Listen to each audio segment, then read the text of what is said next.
My name is Leslie Arnott, and I'm the Consumer Partnerships Lead for the Women's Health Research Translation and Impact Network, more affectionately referred to as WHRTN because it's such a big mouthful. And I'll be your host for this session.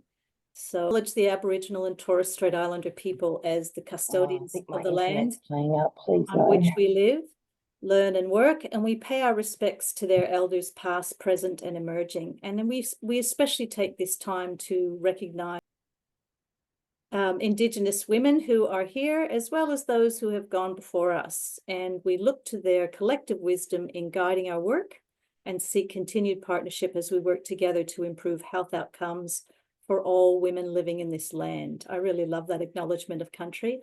And so as I said, I'm WHRTN's Consumer Partnerships Lead, and I'm the member of WHRTN's Steering Committee and the CCI Subcommittee. And I'm really happy to introduce you to our panel of speakers today.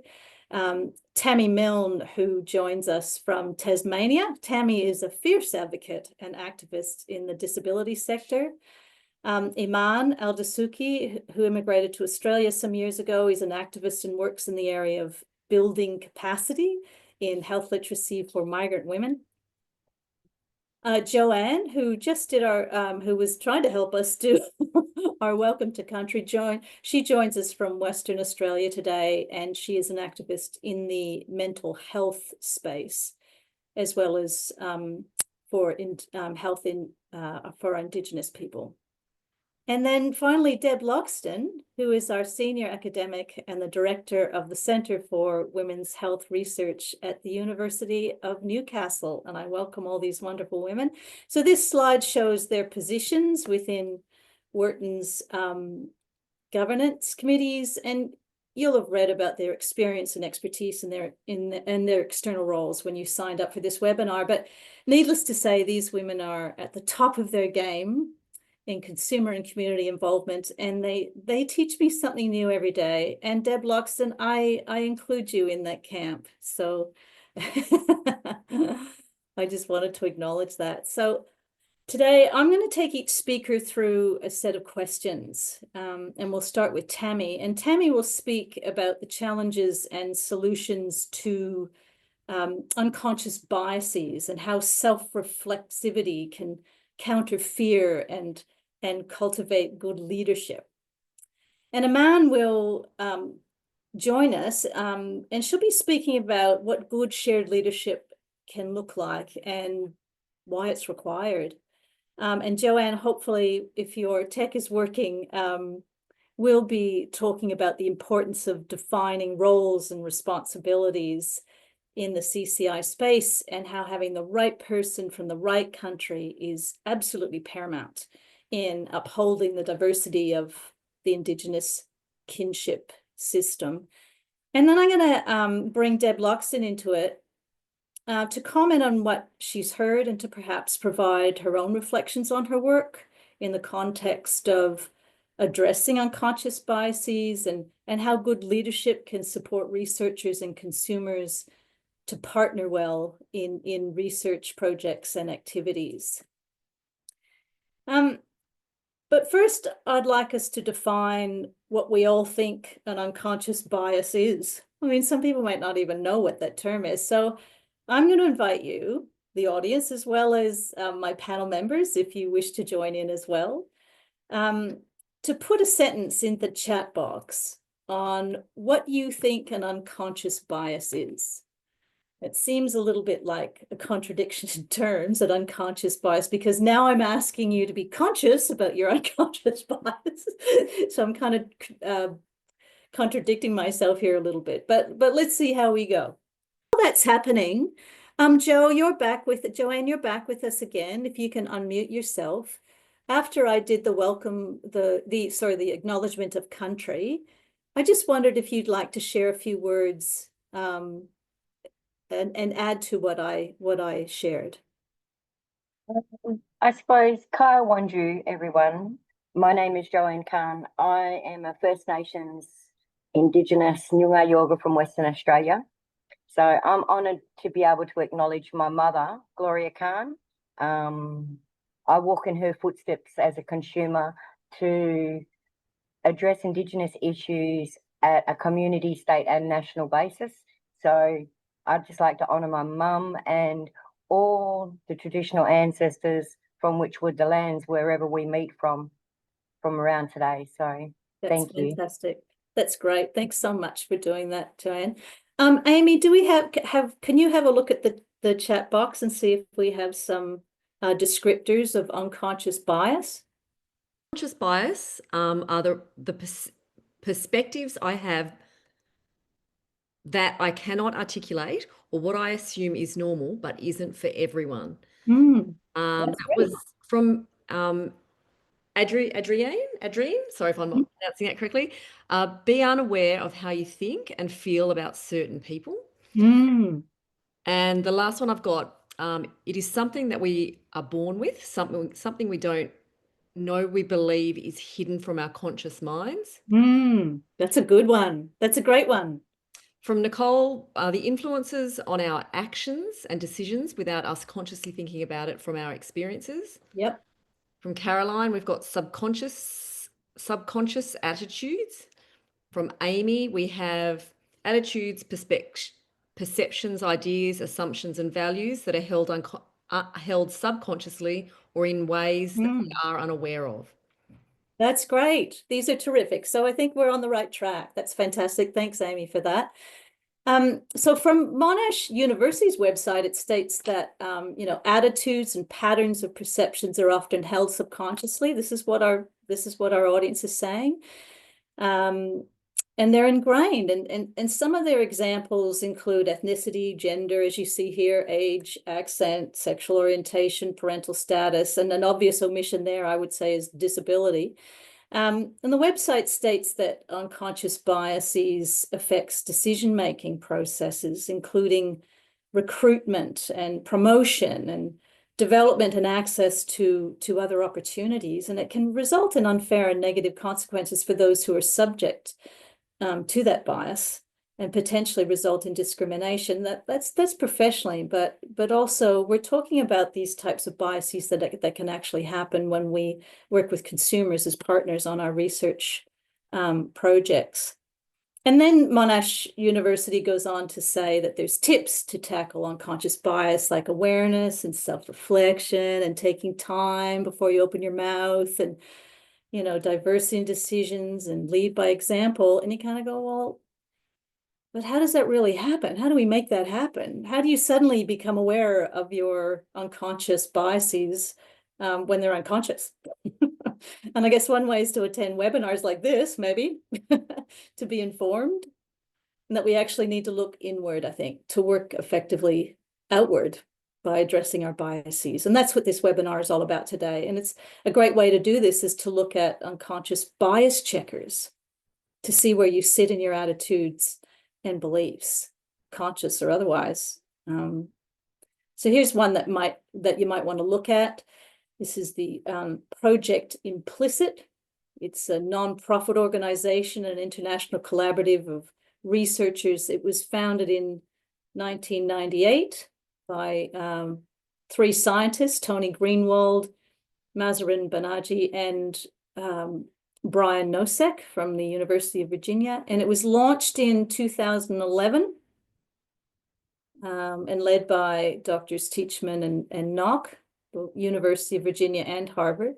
And their goal is to educate the public about biases and to provide a virtual laboratory, if you will, for collecting data on the internet. And the scientists produce high impact research that forms the basis of our scientific knowledge on bias and disparities. So I've provided a link there at the bottom too. There's other ones. There's other bias checkers that you can also access. But interestingly enough, a lot of the websites take you back to this one. These are the different category examples that appear on it. So you can actually check yourself, check your unconscious biases under these headings. So it takes a long time to do. And I have to say, I've done some of them and they're a real eye opener, and they're almost like a necessity to really check yourself, to really help you look inward so that you can be effective in your outward work to others and with others. So now it's time to invite our speakers to reflect on the theme of our webinar, which is looking inward and acting outward. And after each speaker, I'll invite you to ask any questions that you have after their presentation. If you don't want to ask them outright, you don't have to. You can put them in the Q&A as well, and Amy will read them from there. And so I'm going to stop sharing now, and I'm going to start interviewing Tammy. Let me just take this off. So Tammy, and the others, you can take your camera off. So I'll just be Tammy and myself. So I'm going to start interviewing Tammy on the challenges and possible solutions around unconscious biases and how self-reflexivity, that's that looking inward, can counter fear and cultivate good leadership. So welcome to the stage, Tammy. Thank you. You're welcome. Thanks for having me. Yeah. It's my pleasure. Absolute pleasure. So Tammy, I want to start by, could you tell us a little bit about your professional background?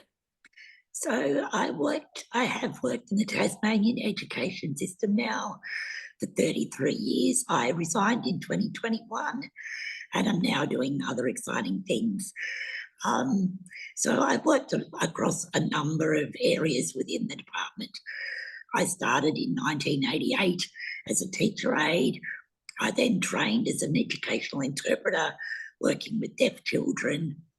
I went on maternity leave and had a baby. Then I came back and worked in the library and then did a diploma of teaching. And I also have a diploma of library as well.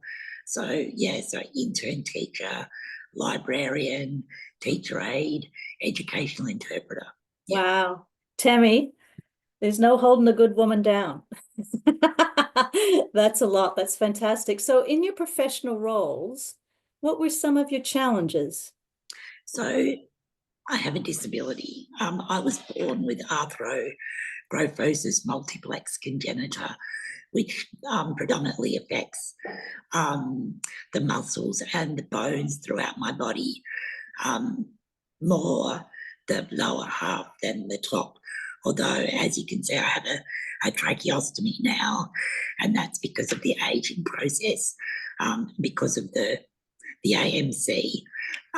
So now I'm a wheelchair user, but before in schools I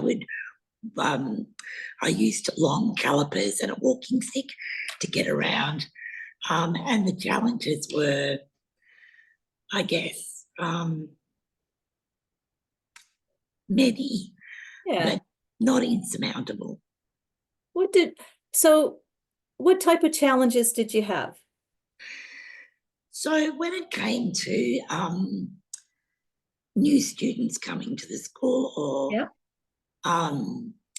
new staff, so I was like a part of the furniture, and everybody just got on with it, and new people would come in, and it was the way they behaved towards me that I would like have a light bulb moment thinking, that's right, I'm disabled.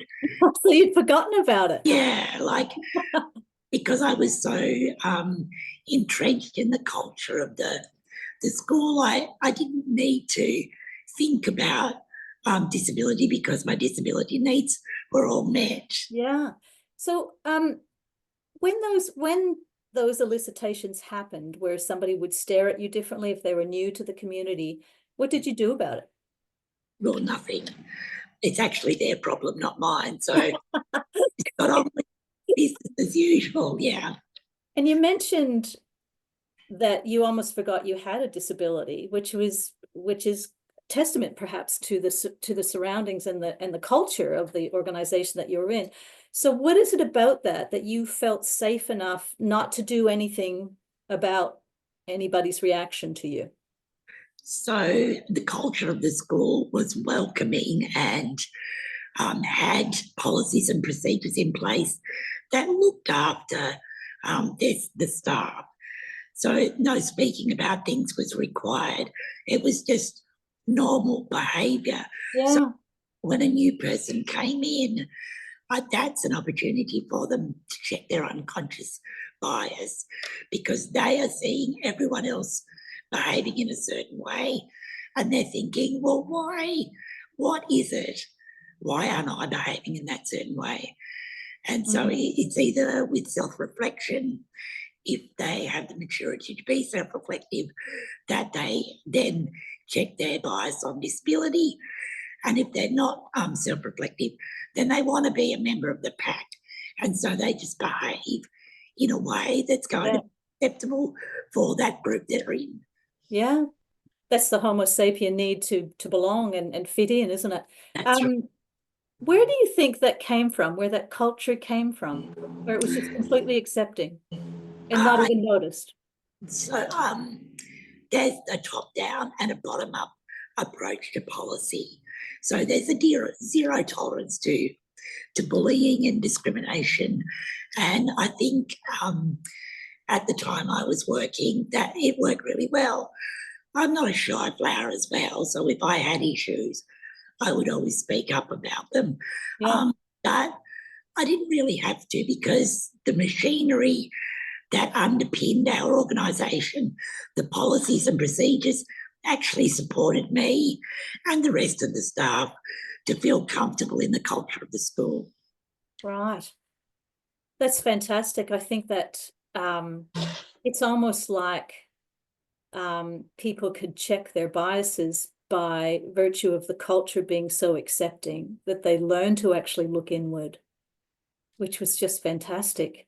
Yeah, exactly. Yeah. Yeah. And do you think that that's where the self-reflexivity comes from, was just because the culture was so good and so inclusive, accepting, and all those things? Do you think that self-reflexivity happened organically almost? Well, it's really difficult to say, because there are, as I said before, there's like those that can be self-reflective and those that can't. And it's, as you said before, it's very difficult to make someone be self-reflective. But I think it was the culture that impacted them to look at their behaviour, model the behaviour around them. And if that meant that they did some self-reflection on their unconscious bias, then that's a bonus, I guess. Yeah. Yeah. And it's smacking of really good leadership, because it's coming from the top down, it's coming from the bottom up, it's business as usual, it's the culture that's just part of the entire organization, which is just fantastic. Tammy, thank you so much for sharing your insights today on the questions that I've posed you. Do I have any questions that anybody would like to ask Tammy, given the experience that she has shared with us today? If you think of something a little bit later, please let me know, or pop it in the Q&A, and we'll follow it up. So I'd like to invite Aman to the stage now. Aman, as I've said before, immigrated to Australia some years ago, and we're going to talk a little bit about really good leadership and why it's required and all those types of things. So Aman, welcome. For having me. Yeah, it's my pleasure. Can you tell me a little bit about your personal and professional background? Yes, Leslie. So I've been living in Australia for the last 16 years. So it's been a while, but I've been calling it home really, really when I became a mother in this beautiful country. So it was a chosen migration. It was not forced displacement. And it's because I fell in love. So that's nice, I guess. That's not a nice reason. Yeah. And my background is in arts management and journalism. And right now I am working in the women's health advocacy and professional development. Fantastic. So you've mentioned that you've had, with your professional background, you're a journalist. and you had a child here in Australia in a different land and a different culture. So what were your personal and professional challenges when you came here? Oh my goodness. I mean, something that is very common, because I also work closely with migrant and refugee women. Um, the most frustrating thing is that when you come here, you're suddenly a minority. I used to be the mainstream in my country, which is Jordan, and suddenly here I have so many labels on me, and I, I'm a very ambitious person. I'm very task focused, and I always looked for work. So Mhm. financial independence is crucial for me. And um, when I came with my accreditation and my overseas expertise, it was not good enough, unfortunately. Oh, wow. They were overlooked, they were ignored, and you were assessed on your local knowledge. And it teased out some qualities out of me. I got frustrated, and after being rejected with many job applications, I decided to study more here. And I had a great mentor at Swinburne University, the late Gillian Hawkins. And you remind me of her, Leslie, by the way. This is why I adore you. I adore you. Um, Thanks, I'll pay you later. and Gillian was an award-winning journalist who reported in Afghanistan for 10 years. So I Wow. noticed that she had that emotional intelligence, self-awareness, and openness and curiosity because she was exposed to another culture. She loved it. She saw it from many angles, and it was different from, a normal person, a Western person who would consume the media, for example, about Mm. Afghanistan. And this is why I was drawn to her. And she identified some qualities in me. And she was like, Iman, I know you want to go mainstream, but you need to speak about the experiences of marginalized communities. Mhm. And I tried to do that during my studies. I engaged, I participated, but at some point, I wanted to be part of the solution because reporting on something does not mean that you're really driving transformative change. In my opinion, when you are hands-on, being annoying and nagging and holding decision makers accountable. Aman, sometimes I liken myself in that space being a yappy little terrier around the ankles of people so that they change.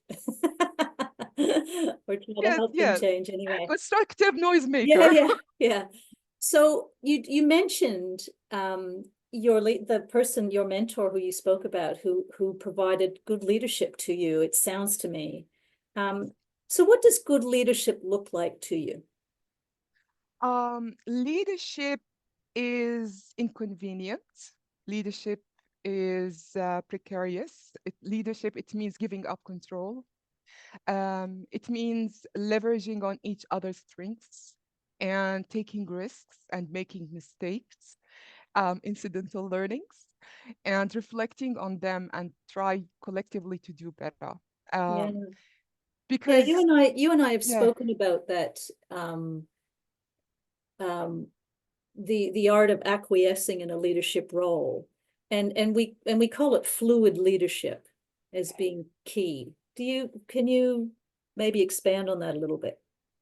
it's like if you are in a position of power within like a certain context, sometimes you need to come in and out of your role.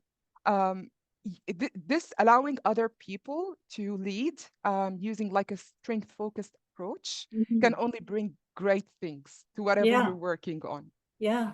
And what you're talking about there too, and indeed who you spoke about, the other woman, it sounds to me that fluid leadership sort of requires a level of humility even.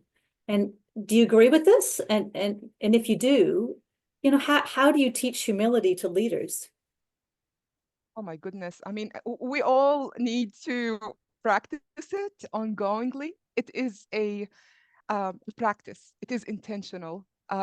Does not come naturally. And coming from, a sector that has precarious funding and everything, I know there are time restraints. Um, Sometimes you need to take those shortcuts, like speaking of unconscious bias. It is convenient, right? And unconscious bias, we are all here because our ancestors used the unconscious bias. They were seeking safety, making Mhm. those quick decisions, pre-assumptions, preconceived ideas to protect. But we are not in survival mode. Yeah. We're in And I thriving. feel like all of us working, yes, in research, in health, in advocacy, we need to be intentional and to be curious and to be humble that there's always something that we can learn. Mm-hmm. How do you think you would sustain the approach of fluid leadership and of looking inward and acting outward? How can we sustain this? Oh my goodness, we need like spaces where it is safe to um, really share what is happening. Mm-hmm. Where if you made a mistake, if you learned something new, and listening to each other without judgment, and in a way that is structured, using frameworks, and always coming together to reflect. And I want you And to reflect on yeah, your work a little bit in this because I'm trying to tease something out here. You mentioned to me a while back about community of practice as maybe a form of sustainability. Do you want to unpack that a little bit? yes, I love community of practices. I manage one at my current job at the Multicultural Center for Women's Health. And this community of practice, it needs to have a theme, and it needs to open spaces for discussions and for knowledge sharing. Mm-hmm. And I feel like when it comes to researchers of any profession, really, if you can commit to coming together, at least, for example, once a month in a space and reflect and share and take some actions and carry it on, that would be great. And I really hope that one day Wharton would receive extra funding to have this opportunity, because we already have the foundation, we have the platform. I've been with Wharton for the last 3 years, and there is an abundance of expertise from across all levels. So this is me pitching it to whoever is listening. Let's hope. Yes, let's hope. So what would you say to an early and mid-career researcher or indeed a senior academic eliciting an unconscious bias and the idea of looking inward to act outward as a solution? What would you say to them? Um, I would say be curious. And I would say that people are not empty pots that we need to fill up with knowledge. It takes some skills and intentional actions Mm-hmm. to tease out what will complement your piece of work, but Mm-hmm. always allow some space to add on things that were missing during the planning stage and share it. Okay, that's fantastic, Aman. I always learn so much when I speak with you. So I really Pleasure. appreciate your time today. I'm going to invite Joanne Kahn to have a yarn about the importance of roles and responsibilities and how having the right person from the right country is paramount in upholding the diversity of our First Nations kinship system. So I'll say goodbye to you, Aman, on camera, and I'll welcome Joanne to the stage. How are you, Joanne? Nice Oh, to have you, cool. Yeah. Joanne. Yep, you're on. You're on. So can you share with me a little bit of who you are and where your mob is from? So I'm a Noongar Yorga from Western Australia. My skinship connection, my Noongar Nation claimant skin group connections are Baladong, Nyalakala Budja, and this is through my father's connection on my father's side. But then I also am a part of another two claimant groups, which are Wajak country and also Southwest Bujara, which is on my mother's side. So when I talk about diversity within kinships, and this is the diversity that Indigenous people face Yeah, within our cultures. sure is. So Yeah. Joanne, building on what Aman was talking about, we spoke a little bit about that fluid leadership where you know, if I am in a leadership position, I can acquiesce out of it if I see somebody has a better expertise in something than I do, and we can share that space, and then I come back into it when my expertise is needed. How do you think you'd promote fluid leadership in the work that you would do? I think for me, it's more on a cultural basis. And it's about acknowledging the diversity within our kinship system, Indigenous kinship system. And if acknowledging the diversity will then allow for the more seats at the table, because in the context I can't speak for all Indigenous culture. I can only speak for my 4 claimant groups, what I spoke about. Yeah. That's who I can only represent. So that's so that cultural protocols aren't Right. breached for an Indigenous person, and yeah, through our cultural ways. So your yeah. leadership, so the work that you do, because you're a consumer representative in a couple of different spaces, and that moving into the space provide leadership for your own, but allowing additional space for other leaders to come into that space to share Yes. it and share that leadership. It really does enhance the diversity of the kinship, doesn't it? It is, if we can make those spaces Yes, for you to come into. So how that's can right. And they'll find that it's more better to address Indigenous issues within society. So, Right. you know, like having that right person from the right country addresses all issues, you know, cultural protocols, everything that you could think of, it gets addressed by just that one action. So how can we protect and leverage First Nations voices at the table? I suppose at the very start is to acknowledge it, is Okay. acknowledge the kinship system and how diverse it is within Australian, like our society. I remember Within our something. state. Yeah, I remember something that you had talked to me about recently about roles being taken from you. Yes. Can you kind of expand on that? What you meant, what you were talking about? So in the aspect of the context of Indigenous, that's used on an international platform. The So word. You mean that word? when it comes, yeah, the word Indigenous. So as a result of that, on that international platform, it then allows within Australia, for some reason, it's being used misappropriately in the format that Indigenous Australian positions are given to Indigenous from other countries. So wow. yes, so and then there was other issues that we'll speak about later for the reason why that those are in place for us to protect us, but it sort of segregates us as well. So Joanne, how do you hear about that? It's kind of bush telegraph, you know, word of mouth, Chinese whispers, as we all know. We all have those yarns that we hear about from, you know, family or along the grapevine.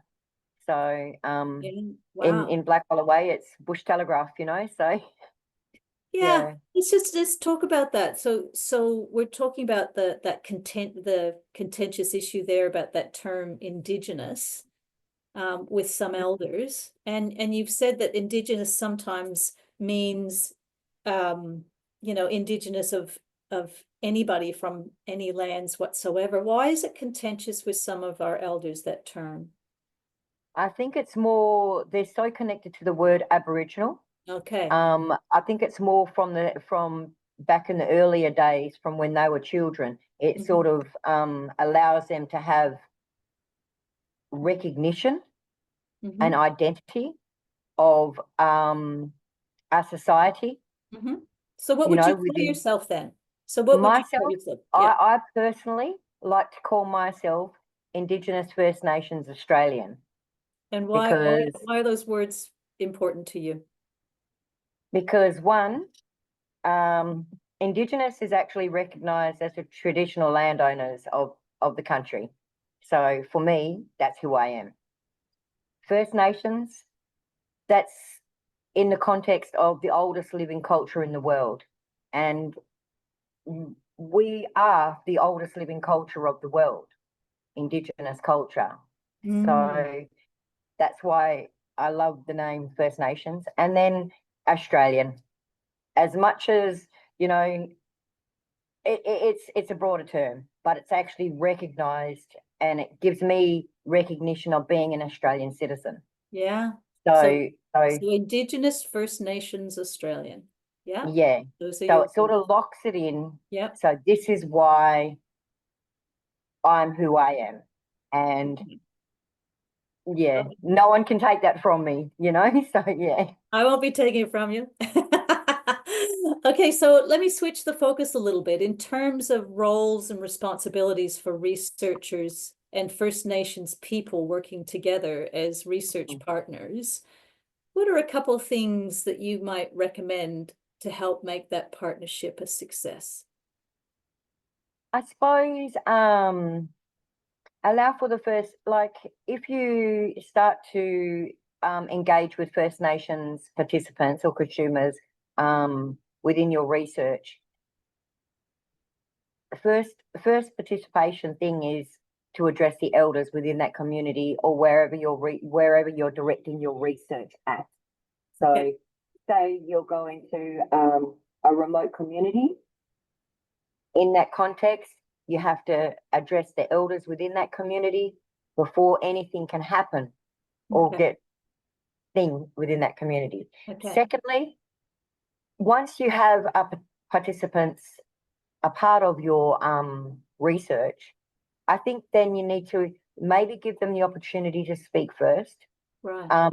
And actually, one thing that I have noticed is if you reach out to your First Nations or Indigenous participant consumer beforehand, before you start your research, and build that connection with them, then they will understand where you're coming from and why you're doing this research and how it can support Indigenous or, you know, their culture or their community, where they're coming from.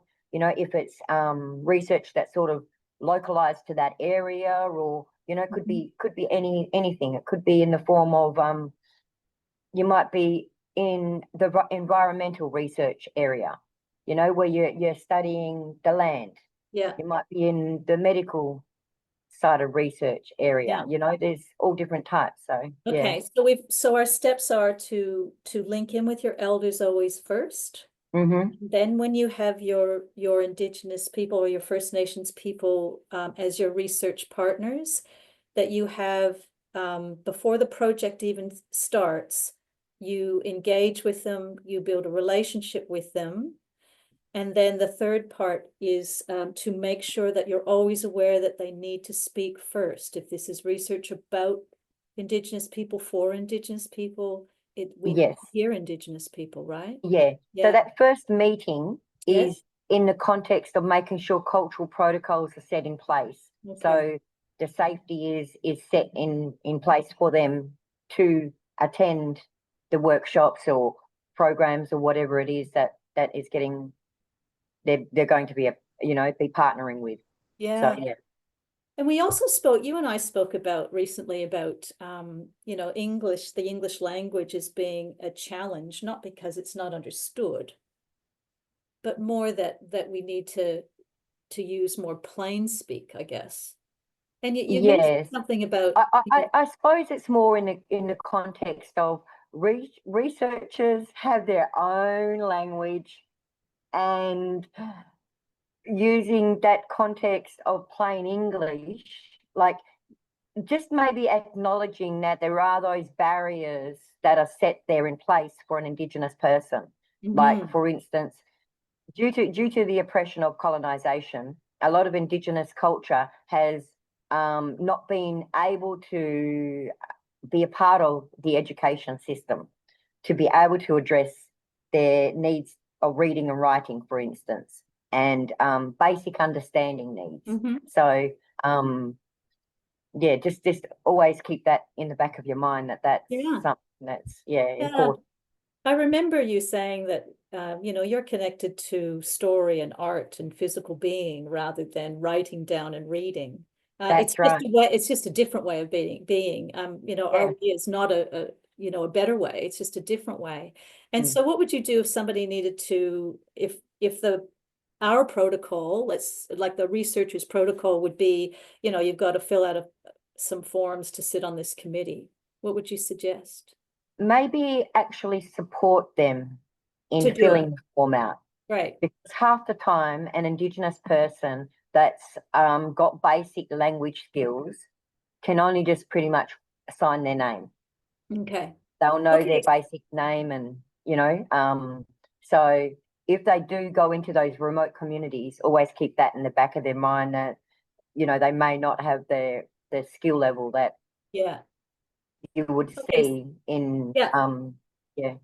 We've spoken about the responsibilities of the researcher, which is to respect others and get their permission, to have a really a good induction process so that those First Nations people you're working with feel safe, culturally safe, Yep. and feel comfortable to do what it is that they're doing. Give them voice first off whenever there are discussions in Yep. meetings, right? What would you say is the responsibility of a First Nations person in the role as a research partner? What would their responsibility be? I suppose, where am I? Because you mentioned So something about who you can and can't represent. that's right. So for me, it's about getting right person for right country. So it's about, again, it all falls back to acknowledging our kinship system and the diversity of our kinship system, so that you can then embrace right person from the right country. So no cultural protocols are being breached. And from that, for an Indigenous person to speak for everyone is, you can actually get sick. Like it's actually crucial that it's paramount that this is acknowledged Wow, for that's pretty researchers, powerful. because getting wrong person from wrong country can cause a lot of other issues for Yeah, that person and and it's maybe so for the entrenched. researcher. It's such a Yeah, cultural thing that such a strong cultural protocol that it's amazing that you say that you can get sick from that. That's quite extraordinary because a lot of people don't realize that. There was something no, else that you mentioned too to me about um, code switching. Can you yes. what was that? So for Indigenous culture, I suppose it's more in the context of we code switch because automatically within society we are being considered as contentious. So we code switch to make sure that the people that we engage with feel safe enough to engage with us, So because what does code switching mean, Joanne? so it means pretty much putting on a persona of a different personality to Wow, make sure that you're accepted by the you're others. portraying, yes, to make acceptance acknowledged, I suppose, and I suppose to not have that prejudgment put upon you, because that plays a big factor for Indigenous culture. They see an Indigenous person, you could be on a bus sitting and people will move away from you, and it's like, why? You could be the nicest person, but that's okay. That's Yeah. their problem. Like Tammy was Like saying, Tammy said, exactly it's right. their problem, not mine. So yeah. So really quickly, just to wrap up, can you give me an example, a really quick example of an unconscious bias that you or your mob may experience? You mentioned something about a form. I suppose it's in the same format as it's in the format of a 50D form for employment. So Okay. within society, we have to, for an Indigenous person to be employed within an organization or a company or a certain place, we have to assimilate to this 50D form What's that on the says, form? so I think it's in the context of how we're supposed to hold ourselves in places. We're supposed to have a high education. We're supposed to have well-speaking manners, be polite, and in that same context of code switching, That's wow. that's a physical hard copy form of what we have to do just to get employment that's Oh, expected it's of us. my goodness, is that about it's saying this is how you need to behave in order to Yes, actually get this job. Oh my yes. goodness. If that's not an example of unconscious bias, I don't know is. We might need to actually change that form and lobby for the change of that form or even abolish that form. Joanne, I want to thank you so much for bringing those insights to us. They're so important for us to know in the research world so that we provide spaces that are safe and respectful. Mm. So that we can all work together. Thank you. Thank you so much. I'd like to bring Deb Loxton into this conversation. Debbie, just on the conversations that you've heard and the interviews that you've heard so far, would you like to provide any comments or insights into those as a senior academic?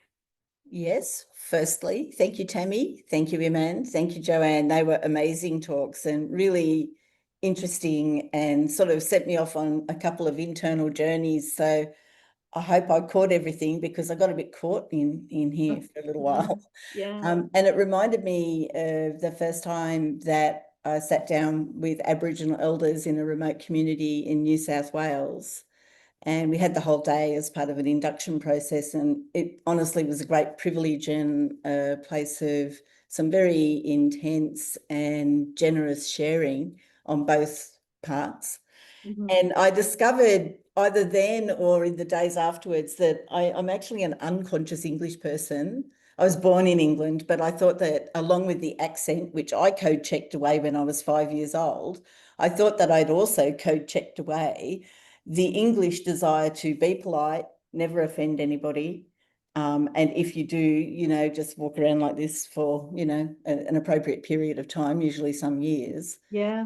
And that this is the thing that drives me in spaces when I'm doing community consultation or consultation with consumers to tie myself in knots. And I do it because of my culture and my upbringing, where I don't want to offend anybody. I don't want to hurt or upset anybody, which are, there's nothing wrong with that. Nobody wants to hurt anybody or upset anybody. But if you're me, and I can only speak for me, just building on what Joanne said about representing who you represent, I can only speak for me that I know I take that too far. And so I'm terrified of making a mistake. And so I think a couple of you spoke about making mistakes and sort of having the safe space in which to make a mistake. And honestly, as a researcher, that is absolutely vital and so appreciated when we have a space where someone will go, oh, Deb, for God's sake, just wrap it up, or can we move on, or there's nothing to worry about, or you've made a real blunder here. Yeah. Creating those spaces, I think, is really important. Yeah. And I guess over the years, or maybe I've always been like this, I'm not sure. I've always started from a space of I'm the naive person in the room if I'm working with consumers, no matter what group that is. I'm the person who doesn't know. And I think that hopefully that helps. But I'd be really interested in Tammy, Iman's and Joanne's opinion on that. Yeah. Does that help, or is that useless? I don't know. Well, Nice to kind of check in with people and say, well, this is the approach I take. I don't actually know anything about X, Y, or Z. Tell me about it. And it's nice to acknowledge that too, Deb. I think so. Well, that's kind of how I roll, but yeah, no, that's good. As I said, I'm very happy for feedback. Yeah, I've got a couple of questions in the QA box. So I think this one is to Tammy. It says, as a teacher, you were in a position of power over students somewhat. Did this help with addressing any unhelpful comments, attitudes with students in a school context? Look, to be honest with you, I've got two stories to tell that will answer that question. One was when I was reading in the library to a kinder group about fish. And I told the children that when I was in Fiji snorkeling, a little blackfish came up and bit me on the goggles, and how it really frightened me. Tiny little fish. I was so frightened that I swam out of the water and was so scared of that little fish. So that child, one of the children from that class, went home and told their mother that Mrs. Milne is disabled because a fish bit her in 3G. It wasn't actually a fish, it was a shark. So Wow. Mrs. Milne was disabled because a shark bit her. So I didn't need to address my disability because they were going to make up stories regardless. They're little kids, that's fine. The second story is when I started as an intern teacher, I won that position over many other applicants, and I started at the school. And the principal made me stand up in front of the school and explain to everybody what my disability was. Oh, wow. Now that is her unconscious bias. Yeah, wow. Because she needed me to explain my existence to the rest of the school. Wow. Because she found it difficult to accept it. That was bad leadership. Yeah, that's Good true. leadership was the other story where Yeah. the little kid, you know, just made up stories. Now let's address power imbalance. I didn't have a autocracy in my library. I had a democracy. So I was the chairperson, and everybody else in that group had a vote.